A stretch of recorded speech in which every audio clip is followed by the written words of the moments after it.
Graça e paz, irmãos, da parte do Senhor. Mais uma vez é uma alegria, uma satisfação estar com todos os irmãos nesse momento. Esse novo livro que escrevi é sobre a mudança na forma de pensar do mundo que a reforma trouxe. Então a gente faz uma análise histórica de como era a visão de mundo das universidades, da igreja, da família, de tudo isso antes da reforma e o que a reforma impactou nessa redefinição de paradigmas. Eu aproveito também o ensejo, meus irmãos, para repetir um convite que lhes fiz em outra oportunidade. Nos dias 10 e 11 de novembro, dia 10 à noite, é uma sexta-feira, no dia 11, pela manhã inteira e a tarde inteira até às 18 horas, nós teremos lá no auditório da Faculdade de Direito o primeiro simpósio de design inteligente do Nordeste. Design inteligente é a ideia de que o mundo foi projetado e não existe nem o mundo nem a vida por mero acaso.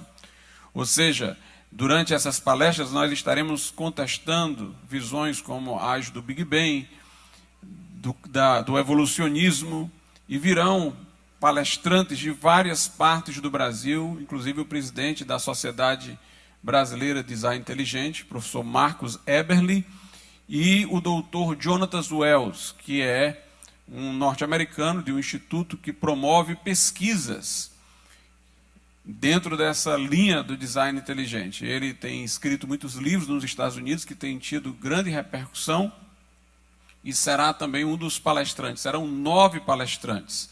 As inscrições estão sendo feitas online, é um valor de R$30 para custear as despesas. E nós temos alguns irmãos aqui que estarão, ao final, na saída os irmãos poderão pegar, distribuindo um panfletozinho. Nesse panfleto tem um link, né, para a inscrição online e também tem algumas informações breves sobre palestrantes e o evento. Também eles podem fazer a inscrição presencialmente hoje aqui, para quem quiser fazer de modo presencial e não online. Vai ser um grande evento para a cidade, uma grande oportunidade de nós impactarmos o meio universitário, dentro da Universidade Federal do Ceará, com palestrantes que têm títulos, que têm históricos de pesquisa científica, que têm presença na academia, e vai ser realmente para nós assim uma grande oportunidade de mostrar como dentro de uma visão, cosmovisão cristã, nós temos muito o que dizer dentro do campo científico também. Particularmente estudantes universitários, professores, são maximamente convidados para participar desse evento. Vamos fazer uma oração nesse momento, antes de meditarmos na palavra do Senhor. Soberano Deus e Altíssimo Pai, Criador dos céus e da terra, Deus único e trino, Deus verdadeiro, Deus dos patriarcas, dos profetas, dos antigos, que abre o mar, que apazigua os ventos, que fecha a boca de leões, que move na história através de seu Espírito, que opera maravilhas, que aviva a igreja. Nós te pedimos, ser presente a nós com graça, com poder neste momento, fazendo de tua palavra para nós um livro aberto e de sua mensagem, uma mensagem que faz arder o nosso coração, a nossa alma, de devoção, de fervor, de amor por ti e pelo teu reino. Fala conosco nessa noite e abençoa-nos hoje aqui, nós te pedimos, em nome de Jesus. Amém, Senhor. Eu gostaria de convidá-los para abrirem suas Bíblias na segunda carta aos Coríntios, no capítulo de número 11, a partir do versículo de número 1. Segunda carta do apóstolo Paulo aos Coríntios, capítulo de número 11, começando pelo versículo 1. Diz assim a palavra de Deus. Segunda aos Coríntios 11, a partir do verso 1. Quisera eu me suportasseis um pouco na minha loucura. Suportai-me, porém, ainda, porque estou zeloso de vós, com zelo de Deus. porque vos tenho preparado para vos apresentar como uma virgem pura a um marido, a saber, a Cristo. Mas temo que, assim como a serpente enganou Eva com a sua astúcia, assim também sejam de alguma sorte corrompidos os vossos sentidos, e se apartem da simplicidade, observe esta palavra, da simplicidade que há em Cristo.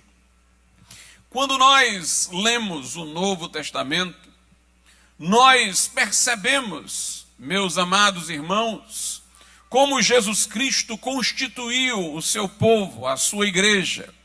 Encarnou-se, deu sua vida no Calvário, ressuscitou ao terceiro dia, ascendeu aos céus, está à destra do Pai, de lá enviou o Espírito Santo conforme a promessa. E no dia de Pentecostes, estando ali seus discípulos reunidos, veio o Espírito Santo e os encheu. Eles falaram em outras línguas, como evidência do que lhes estava acontecendo no interior. E também, naquele momento, Pedro pregou intrepidamente. Quase 3.000 pessoas foram convertidas, batizadas, agregadas, formando uma grande comunidade em Jerusalém, que dia a dia crescia através da pregação dos apóstolos, de sinais, prodígios e maravilhas, pelos quais Deus confirmava a sua palavra. Depois outros leigos começaram a pregar, como Filipe, que veio a ser chamado o evangelista, como Estevão antes dele, que pregou, inclusive tendo na audiência o apóstolo Paulo, à época Saulo de Tarso. E aquela igreja vivia em profunda comunhão. A Bíblia diz que eles eram um só coração e uma só alma, que em cada alma havia temor e em todos havia abundante graça. Eles naquele momento não tinham lugares maiores próprios de reunião. Eles reuniam-se em casa, onde celebravam a ceia do Senhor, partiam pão em casa com alegria e comiam com singeleza de coração. Eles utilizavam, entretanto, espaços públicos já pré-existentes naquela época. Paulo diz que nada deixara de anunciar que fosse ao povo de Deus útil, quer fosse publicamente ou de casa em casa. Então havia uma reunião maior, onde todos se ajuntavam, e reunião em pequenos grupos nas casas.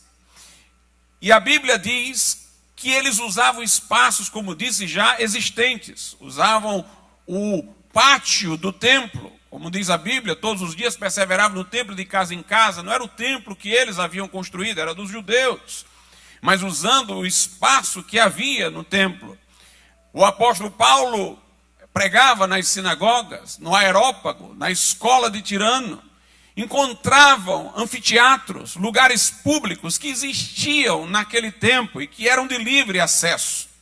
Quando depois lhes foram esses espaços restringidos, então começaram a adaptar casas maiores para formarem seus primeiros lugares grandes de reunião, conforme descobertas arqueológicas de lugares já construídos no ano 150, mais ou menos, depois de Cristo. Mas eles não atribuíam aos lugares de reunião um sentido sagrado, como os pagãos faziam com os seus templos. E os judeus, em parte, até por ordem de Deus, embora Deus não habite em templo feito por mão dos homens, ele havia, enquanto estava Israel em relacionamento adequado com ele, colocado o seu nome em Jerusalém, ali naquele templo. Mas Jesus, para indicar que a nação de Israel, por um momento, não estaria no centro das atenções de Deus, pelo menos não até o arrebatamento da igreja, disse que não ficaria daquele templo pedra sobre pedra que não fosse derribada. E o juízo veio através dos romanos, sob liderança do general Tito, no ano 70, quando então Jerusalém foi sitiada, o templo foi destruído. Jesus, inclusive, disse isso quando os discípulos lhe queriam mostrar as belezas do templo, exatamente para que eles já não mais se apegassem a um lugar como se sagrado fosse. Jesus disse à mulher samaritana, que ele perguntou: devemos nós adorar no templo ou no monte? Jesus disse: é chegada a hora, e agora é, em que os verdadeiros adoradores adorarão o Pai em espírito e em verdade.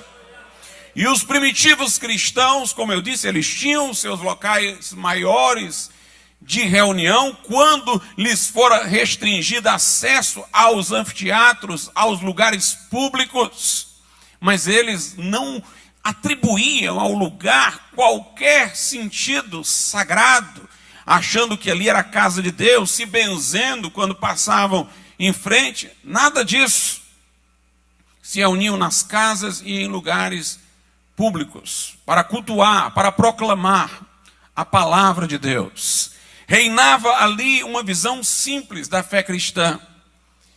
Não era simplesmente um lugar que era sagrado para eles irem, mas eram eles que estavam agora com Deus habitando neles e fazendo deles o templo do Espírito Santo. Aqueles cristãos celebravam a ceia de modo singelo. Não havia mais do que duas ordenanças simbólicas ou sacramentos, se alguém assim quiser chamar: o batismo e a ceia do Senhor. Eram as ordenanças simbólicas, símbolos da salvação, não meios da graça para que lhes fosse comunicada alguma coisa por via mecânica. Eles não acreditavam em regeneração batismal. Eles não acreditavam que o pão da ceia se transubstanciava no corpo de Cristo. Eles não tinham essas superstições.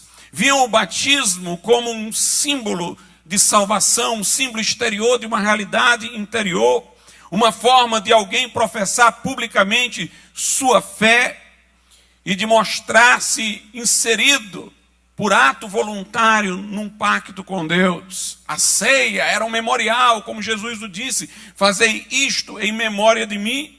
Na primeira ceia, inclusive, Jesus estava até presente em seu próprio corpo. Falara que o pão era seu corpo, que haveria de ser partido quando nem tinha morrido ainda. E explicou o sentido daquilo quando disse ao final: fazei isto em memória de mim. Enquanto os judeus tinham não sei quantas festas, os judeus tinham não sei quantas cerimônias, e bom que se diga que entre os judeus, conforme prescrito por Deus, embora múltiplas as cerimônias, a nenhuma delas Deus atribuiu poder mágico. Pelo contrário, a Bíblia diz que o sangue de touros e de bodes, por exemplo, não pode perdoar pecados, e que aquela purificação ali era apenas segundo a carne, simbólica, externa. Aqueles sacrifícios eram apenas uma forma pedagógica de eles se prepararem para a vinda do Cordeiro de Deus, que tira o pecado do mundo. Mas é verdade que eles tinham múltiplos símbolos, porque não tinham a realidade. Quem não tem a realidade precisa se confortar com múltiplas sombras, mas quem tem a realidade não precisa de multiplicidade de sombras. Por isso a Bíblia diz: ninguém vos julgue pelos sábados, pelas luas novas, pelas festas, que são sombras de bens futuros, mas a substância, o corpo, é Cristo. Depois que Jesus veio, já não há mais sacrifícios repetidos, porque Jesus fez um sacrifício de uma vez por todas. Então os judeus precisavam de todas aquelas coisas externas, exatamente por lhes faltar a chegada da realidade interna. Mas quando o cristianismo chega, nós somos o templo do Espírito Santo, mas não mais um espaço físico. Os símbolos são apenas dois: o batismo e a ceia. Não são instrumentos mágicos como no paganismo, nas cerimônias pagãs. Até hoje, na Índia, alguns acham que tomando banho em certos rios, eles são purificados, como se houvesse um poder naqueles rios sagrados. O cristianismo, portanto, era simples. O batismo era uma profissão pública de fé, um testemunho exterior de uma realidade interior. A ceia era um memorial, uma lembrança, uma recordação do sacrifício vicário de Cristo. Mas o sacrifício de Jesus era aquele feito de uma vez para sempre. Como ele disse, está consumado. As reuniões eram simples, os cristãos se reuniam sem uma liturgia muito refinada. Eles cantavam e pregavam e oravam. Como diz a Bíblia, habite ricamente em vós a palavra de Cristo, falando entre vós com salmos, hinos e cânticos espirituais. Nós não encontramos, embora não esteja dizendo que seja proibido, mas nós não encontramos nem alusão a instrumentos musicais nas cartas de Paulo. Porque há inclusive indicativos que os cristãos nem usavam esses instrumentos no princípio, muito embora vemos que não são proibidos, porque são vistas pessoas lá no céu, no Apocalipse, com harpas nas mãos. Mas nós percebemos que o culto se torna simples, a vida dos cristãos se torna simples, a liturgia se torna simples, muito mais espontânea, muito menos controlada. Quando vocês se reúnem, um tem salmo, um tem língua, outro tem interpretação, outro tem profecia, outro tem doutrina. Faça-se tudo para edificação. A fé era apenas em Jesus. Dizem que a primeira confissão de fé do cristianismo foi bem curta. Foi: Jesus é o Senhor. Se com a tua boca confessares Jesus Cristo como Senhor, e em teu coração creres que Deus ergueu dos mortos, serás salvo. Nessa fórmula, tudo que eles criam estava condensado. As fórmulas de fé foram aumentando por causa das heresias. Quando as heresias surgiam, os cristãos tinham que explicitar mais aquilo em que criam para reagir às heresias. Aí depois veio o credo apostólico: creio em Deus Pai Todo-Poderoso, Criador dos céus e da terra. E aí fala na obra do Filho e do Espírito Santo. Interessante que diz lá: creio na Santa Igreja Católica, que quer dizer universal, mas não diz que é romana, não tinha nada de romano nesse tempo. Nós percebemos que depois vem o credo niceno, aumenta mais um pouco, mas por causa das contestações. Mas para os primeiros cristãos era tudo bem simples. Nós cremos que Jesus é o Senhor. E se cremos que Ele é o Senhor, então verdade é tudo o que Ele disse. Tudo o que Ele ensinou. A vida cristã era simples. Quando eu fui à Itália, nas catacumbas, eu vi uma coisa que já tinha lido, mas foi interessante ouvir do próprio guia o que eu já tinha lido. É que nas imagens, nos desenhos dos primitivos cristãos, não havia cruz. Nem a cruz vazia. Quando você vê lá, é Jonas saindo da barriga do peixe. São imagens de alegria, pães, os desenhos nas catacumbas, nos sepulcros, são desenhos de alegria. É a mulher que encontrou a dracma perdida.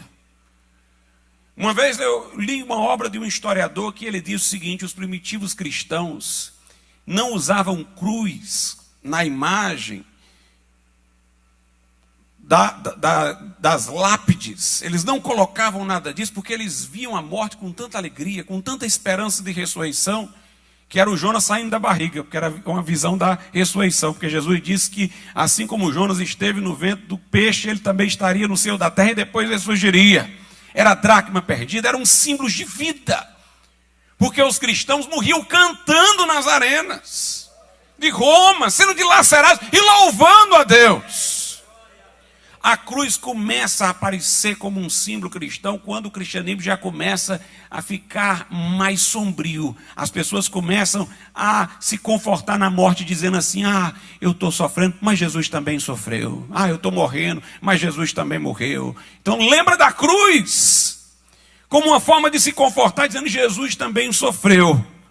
Mas os primitivos cristãos viam a morte com alegria. Como Estevão, morrendo e dizendo: eu estou vendo o céu aberto e o Filho do Homem em pé à direita de Deus. Aqueles cristãos eram alegres, eram simples. Fé em Jesus, comunidade, batismo, ceia, só valia o que estava na Bíblia. Paulo elogia os bereanos, porque eram mais diligentes do que os de Tessalônica, Porque não só receberam a palavra de Paulo de bom grado, mas examinavam diariamente nas Escrituras para ver se as coisas eram realmente assim. Naquele tempo era o está escrito. Naquele tempo não tinha muita briga de hermenêutica, não. O está escrito resolvia tudo. Leia lá o chamado Concílio de Jerusalém. Não sei se essa palavra concílio é apropriada, mas vamos usá-la. Como é que termina? Paulo dá seu testemunho, Pedro também. Termina com Tiago citando um texto da Bíblia. Pronto, acabou. Como é que Jesus enfrenta o diabo? Com um debate teológico, não dizendo está escrito. Ele nem interpreta para o diabo. Ele nem pergunta se o diabo entendeu. É está escrito. Naquele tempo não tinha muito debate teológico, não. Porque era está escrito. Eu me lembro de um tempo quando as coisas eram mais simples, irmãos. Tempo que eu estava ali na Praça do Ferreira pregando com o irmão Saldanha, nos meus 16 anos. Aí naquele tempo chegava uma pessoa, tinha uma dúvida na Bíblia, um dava uma opinião, o outro dava outra opinião. Aí a gente abria a Bíblia com um versículo que decidia aquela questão. Quando citava o versículo, os irmãos tudo fechavam a Bíblia, pronto, acabou. Não tem mais conversa. Está escrito.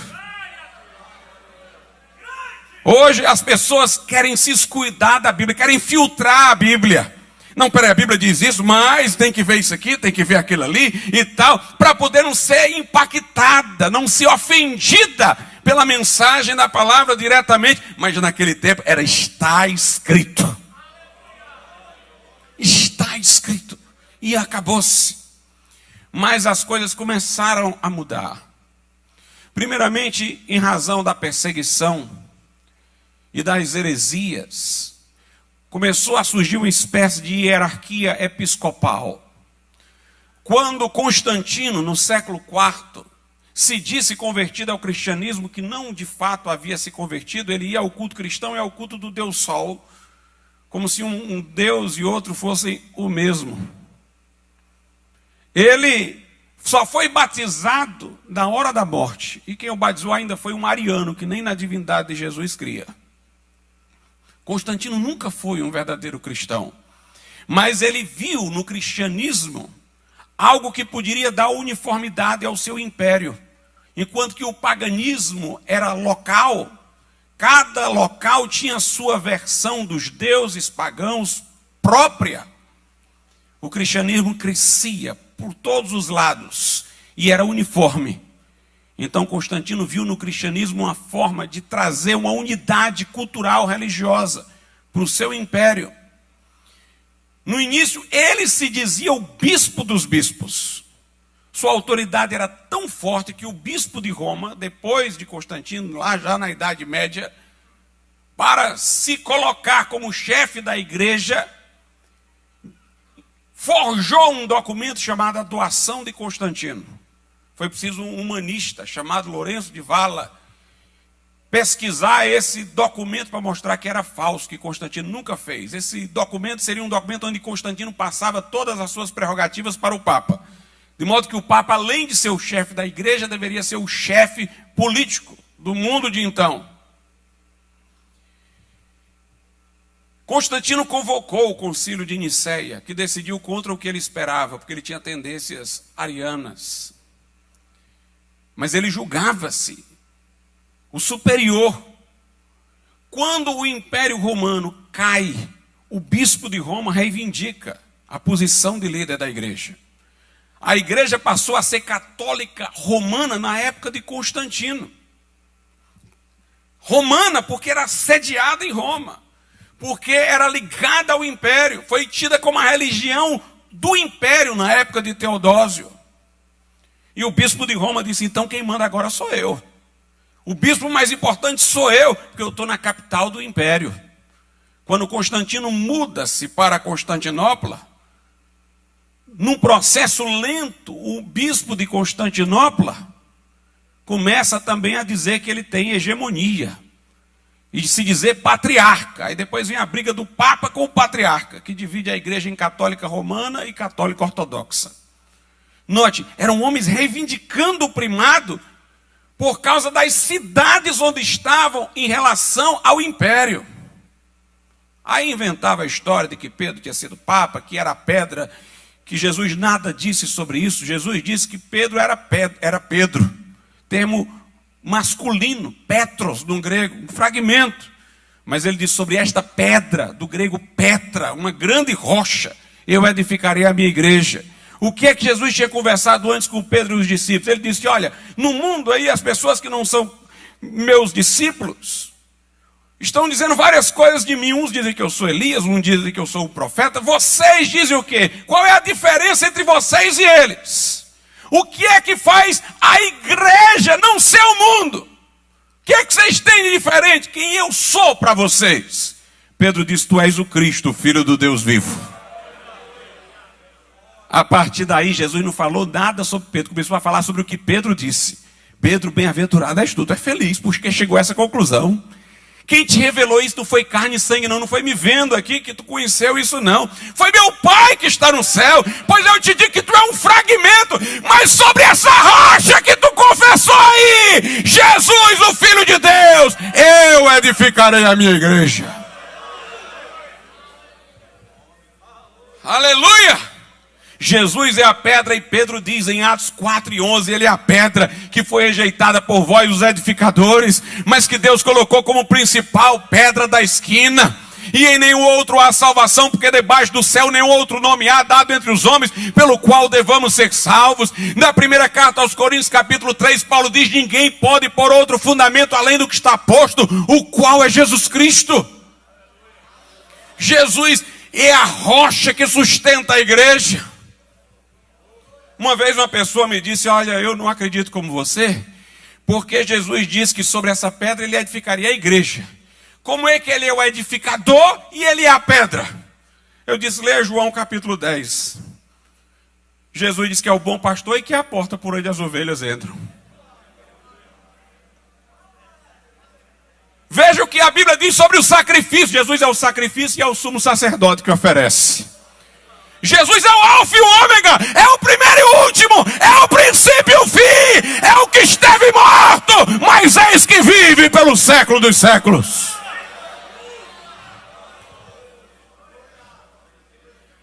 Aleluia.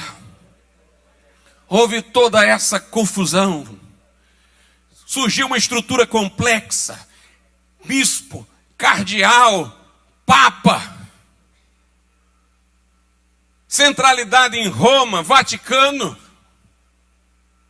vestes sacerdotais, os sacramentos que eram 2 foram para 7, que eram símbolos, viraram meios de comunicação de graça. A água do batismo agora regenerava na visão deles.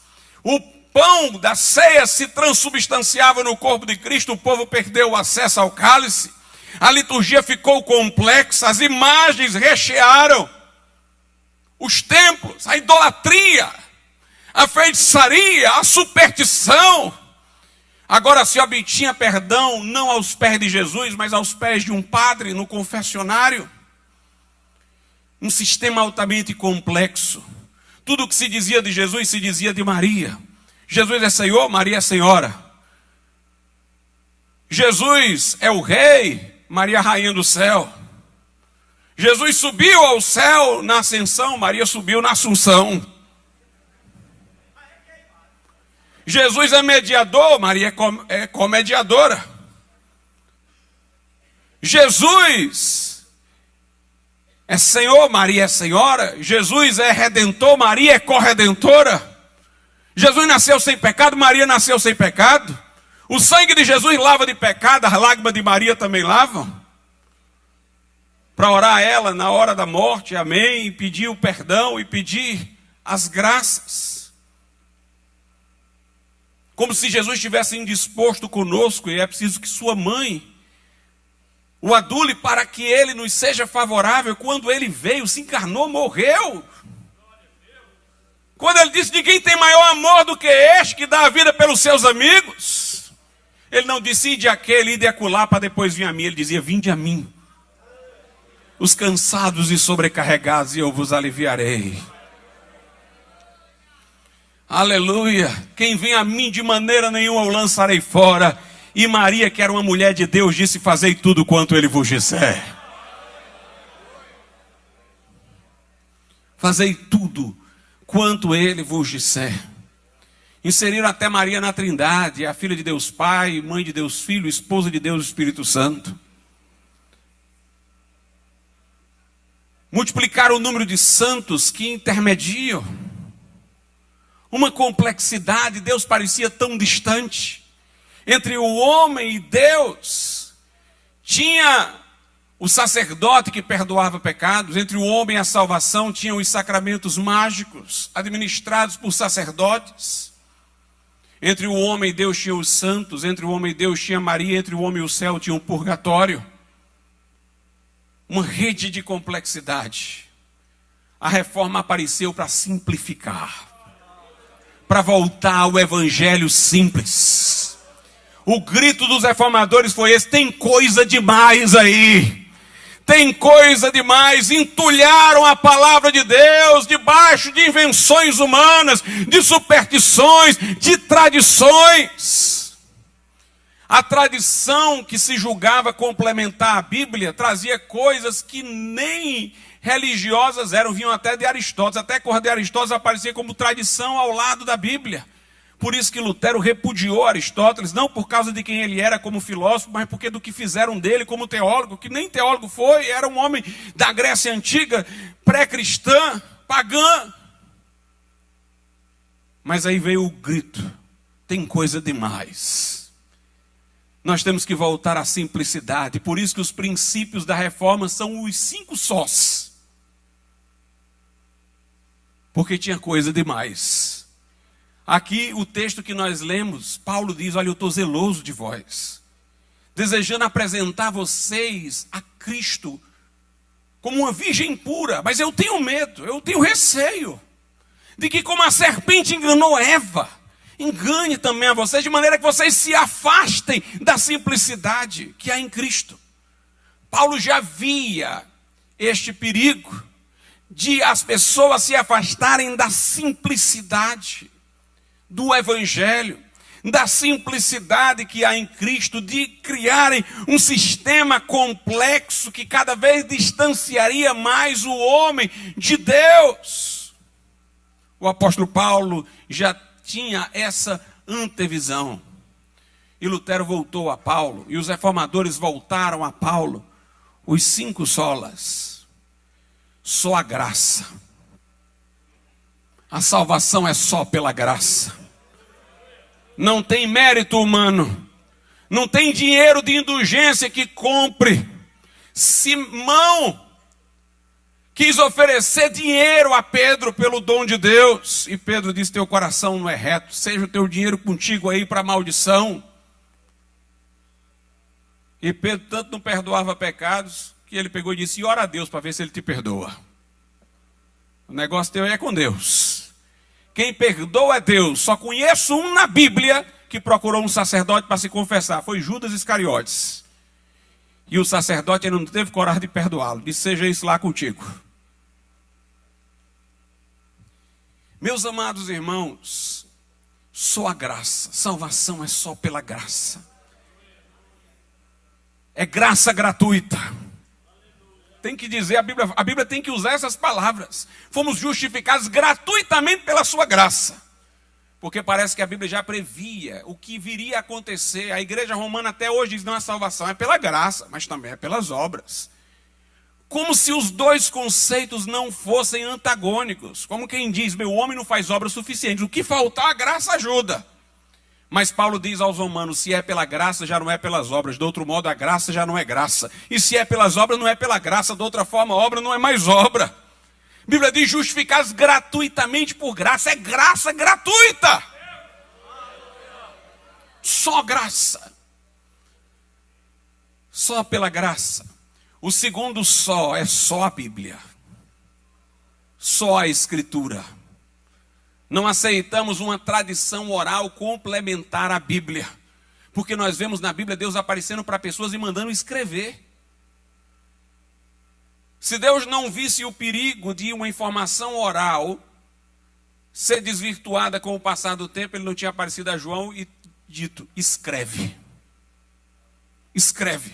Não tinha dito a Moisés: escreve. Não tinha inspirado homens para escreverem a Bíblia. A Bíblia Sagrada diz que os bereanos examinavam nas escrituras a pregação de Paulo, não uma suposta tradição moral, só a Bíblia. Diz assim na carta aos Coríntios, o apóstolo Paulo, primeira carta aos Coríntios, capítulo de número 4, versículo 6. E eu, irmãos, apliquei estas coisas por semelhança, a mim e a Apolo, por amor de vós, para que em nós aprendais a não ir além do que está escrito, não vos ensoberbecendo a favor de um contra o outro. Paulo diz, aprendam comigo e com Apolo a não ir além do que está escrito. Sim, vai descendo um diante do outro. Sabe por quê? Porque toda vez que você fala de alguma coisa além da Bíblia, para nessa outra coisa também basear a sua fé, você terá do que se orgulhar perante o outro que conhece só a Bíblia. Ah, você conhece só a Bíblia, mas eu conheço a Bíblia, é a tradição. E nós temos que ter cuidado, irmãos. Que tem crente aí que está fazendo teologia e está perdendo a direção. Ah, crente como lá não sabe a Bíblia, não. Nunca estudou grego, nunca estudou hebraico. E quem escreveu essa Bíblia aqui, traduziu ela, não sabia grego e hebraico, não? E será que com tantos anos essas traduções ainda estão erradas? De tanta gente examinando e reexaminando? Ah, você não pode entender a Bíblia, não, porque você tem que estudar o grego e o hebraico. Claro, é bom estudar, vai aprimorar, vai aprofundar.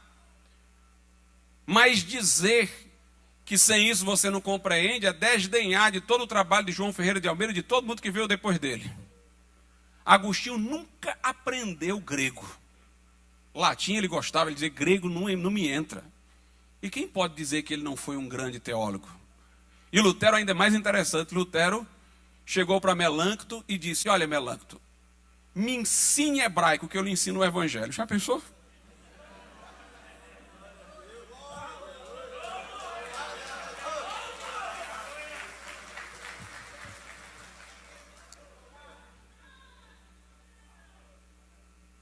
Tem gente, irmãos, que começa a aprender sobre geografia, sobre história, e aí ele começa a achar que é superior. Eu não estou dizendo que não seja importante a gente aprender, eu não estou desprezando o trabalho do seminário, não, nós também temos Instituto Bíblico. Mas o que eu quero dizer é que aí a gente está aprendendo informações que confirmam o que a gente já sabe, que dão elementos maiores para a gente argumentar e tudo mais, mas o conhecimento da Bíblia é suficiente. A Bíblia é suficiente. Esse foi o grande problema das escolas de teologia nos Estados Unidos. A faculdade de Princeton era ortodoxa na teologia, depois virou liberal, porque as pessoas começaram a se fascinar com estudos à parte e começaram a querer adaptar a Bíblia àquilo ali. Evolucionismo teísta. Tem um pastor anglicano muito famoso, escritor de livros, que ele é evolucionista teísta. Porque ele é professor universitário lá na Inglaterra, bem situado, bem colocado, quer agradar os seus pares. Aí ele disse, olha, Deus podia muito bem ter pego um ancestral comum do homem com o macaco que vinha aqui na evolução. Aí Deus pegou um casal aqui e soprou neles o espírito, eles viraram Adão e Eva. E os outros continuaram na direção da macacada. Meus irmãos, eu pergunto, se ele pode dizer com tanta simplicidade que foi assim, por que a Bíblia não podia ter dito isso? Que coisa tão simples é essa que Deus escolheu um caminho totalmente inverso para dizer? Já tinham sido criados os outros animais, a Bíblia diz que Deus fez o homem do pó da terra.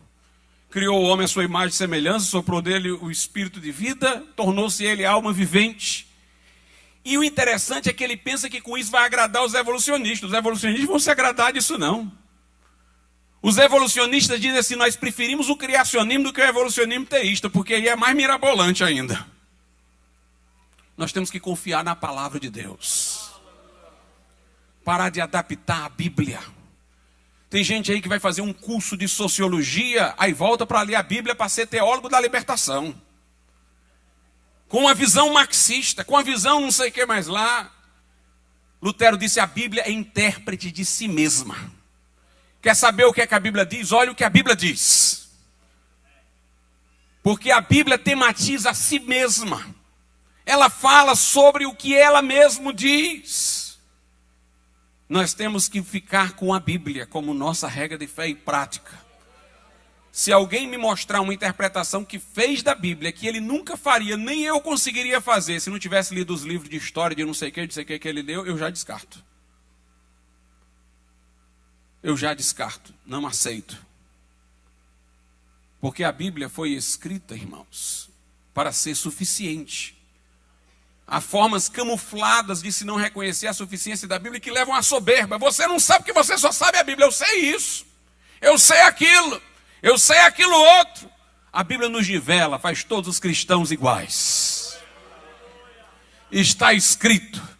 Aleluia. E a Bíblia não foi escrita para gente intelectual, não. Foi escrita para gente comum.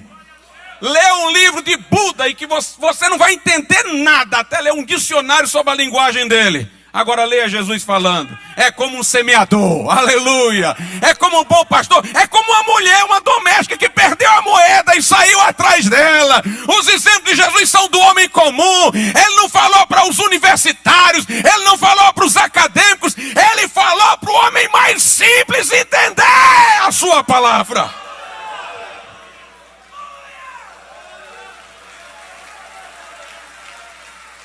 Uma das doutrinas da reforma é a perspicuidade da Bíblia, a clareza das Escrituras. A Bíblia se presume clara. Deus não falou para os sofisticados. Deus falou para que entenda até o que passa correndo. Tem um profeta que diz isso. Até o que passar correndo vai entender. A clareza das Escrituras. Só a Bíblia. Voltar à simplicidade, sua graça, sua Bíblia, só a fé. A salvação não é por obras, para que ninguém se glorie. É pela graça mediante a fé. Aleluia. A Bíblia é claríssima quanto a isso, Efésios 2. Efésios 2, do 8 ao 10, porque pela graça sois salvos, por meio da fé.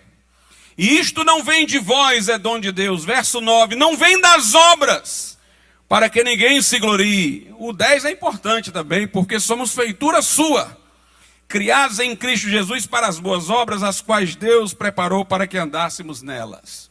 Eu preguei sobre esse texto aqui no domingo na minha igreja. Salvação é por graça, mediante a fé, mas não quer dizer que porque é pela fé a gente vai sair pecando, não. Porque depois que a gente tem fé, a gente se torna feitura de Deus. Deus nos refaz. Somos sua obra artística.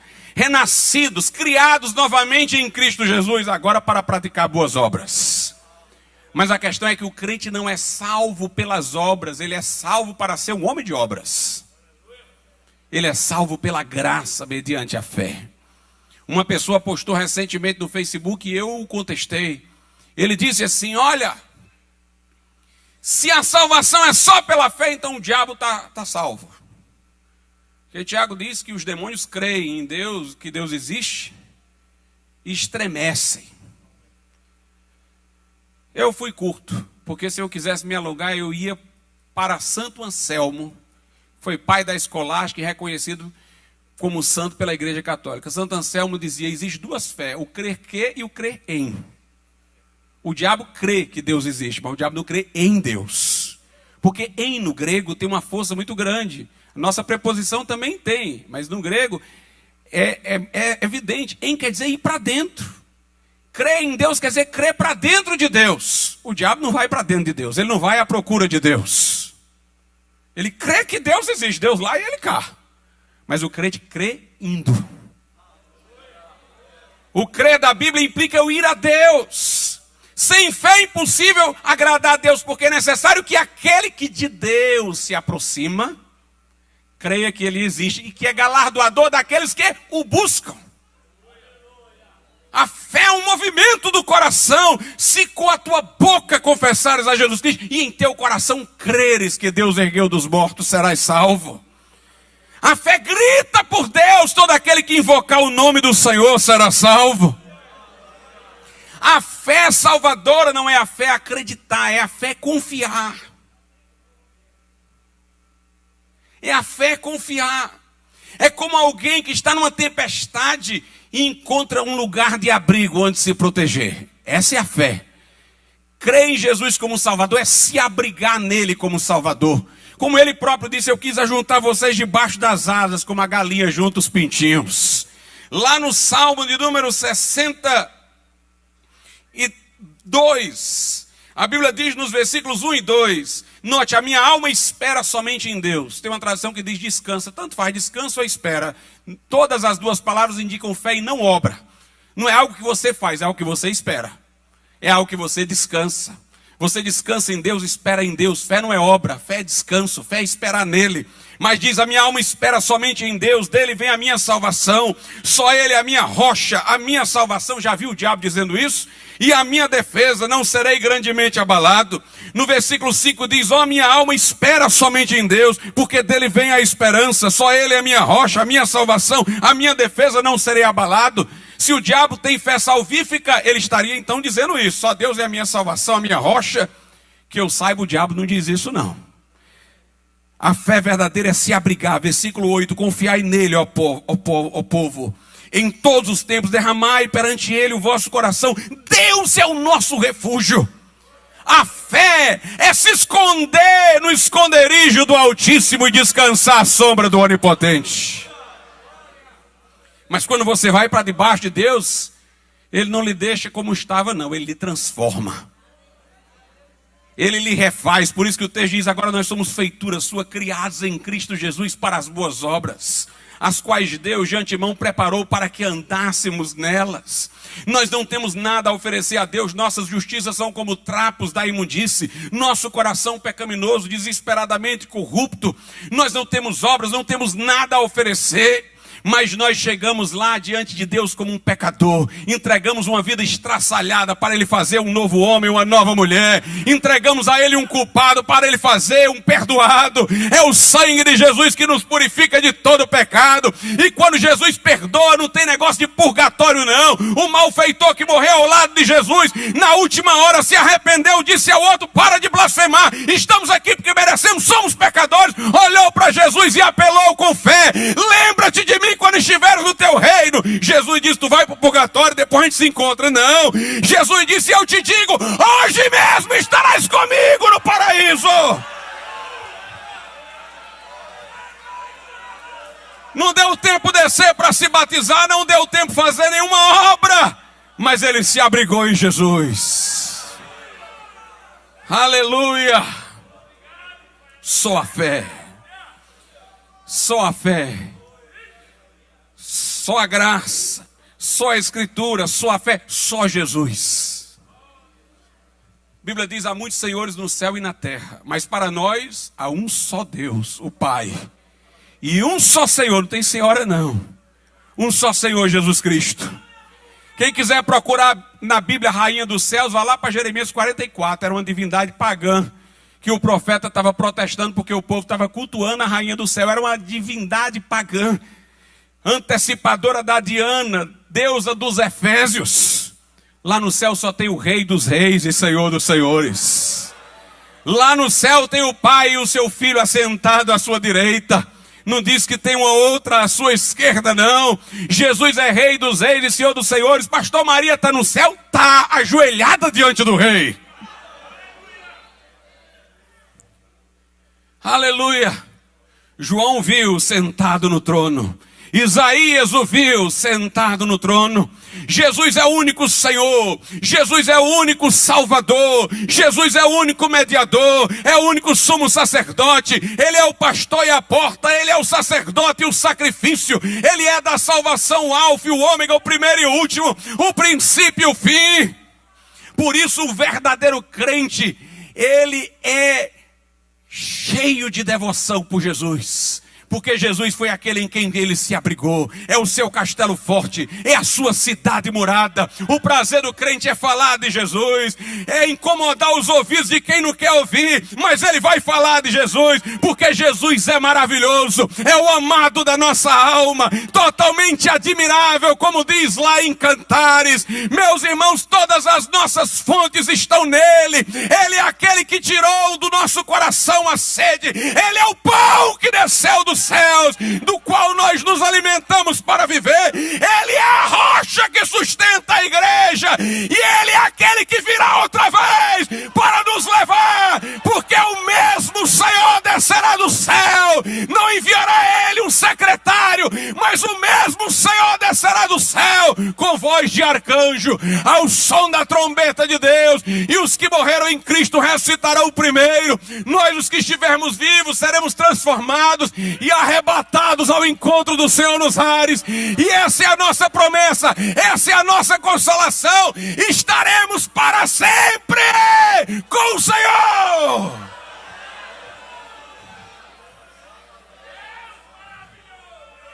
Aleluia! Só Jesus. E o final de tudo é só lhe deu glória. Só a Deus seja glória. Só a Deus seja glória.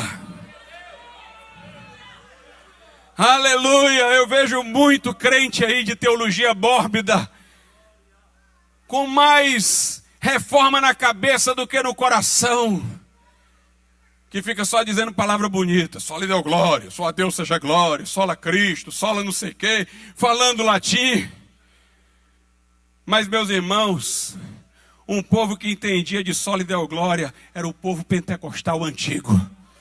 Aleluia! Porque não sabia ouvir sobre Jesus calado, só ouvia dando glória, dando glória, dando glória. Não é só teologia, não, é vida, é pulsando dentro de nós. A alegria do crente é essa, é de glorificar o seu Senhor, é de dar glória a Jesus, é de dar glória ao Senhor.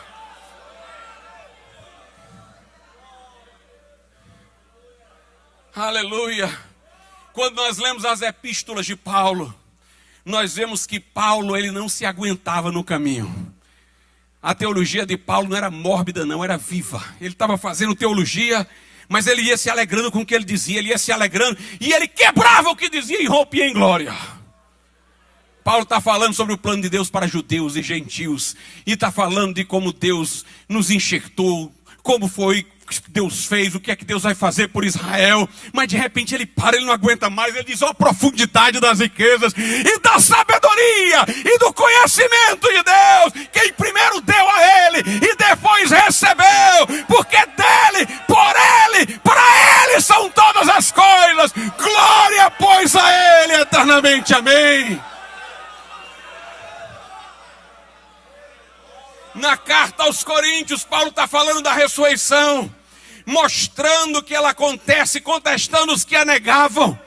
Mas de repente Paulo não se aguenta, e Paulo começa a implicar com a morte. Onde está a morte, a tua vitória? Onde está a morte, o teu aguilhão? Jesus ressuscitou! Tragada foi a morte na vitória. Aleluia. Jesus tem que ser maravilhoso para você. Você tem que ter um coração cheio de alegria por servir a Deus. Aleluia. Ame o Senhor de todo o coração, alma, força e entendimento. Saia da sua morbidez e frieza e volte a uma vida que glorifica o Senhor. Aleluia. Aleluia, Senhor, a tua graça, diz o salmista, é melhor do que a vida. Tua graça é tão maravilhosa que é melhor do que a vida.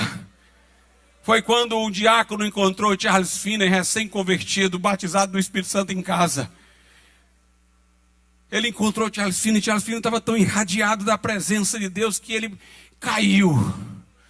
O diácono, quando viu, disse: o que é que está acontecendo com você? Você está morrendo? Ele disse: não, eu estou tão feliz que eu não sei se consigo mais viver. Eu estou tão feliz que eu não sei se esse corpo vai aguentar essa alegria.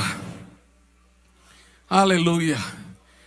Só a Bíblia, só a fé, só Jesus, só a Deus seja glória, só a graça. Essa é a simplicidade de Jesus. Não é muito não, é só. Porque o caminho é apertado e a porta é estreita. O da perdição é que tem muitas alternativas, é largo e espaçoso. Mas para o céu só tem uma via. Essa via é Jesus. O único Jesus é o da Bíblia. O único Jesus é o que salva pela graça. O único Jesus é aquele a quem você deve dar glória. Nosso Deus e nosso Pai, nós te louvamos. Aleluia! Nós te louvamos pela tua palavra. Nós te louvamos pela tua verdade. Nós te louvamos pelo teu poder. Nós te louvamos por tão grande salvação, Senhor. Faz esta palavra, meu Deus, atingir o recôndito do nosso ser, tocar as cordas da nossa alma e elevar para os céus o mais perfeito louvor. Nós te pedimos, nós te agradecemos, em nome de Jesus. Amém, Senhor, e amém.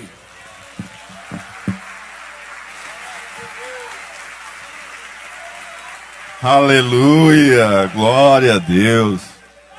Não dá vontade nem de sair, amado, dá vontade de ficar logo aqui. Glória a Jesus. Que bênção, amados.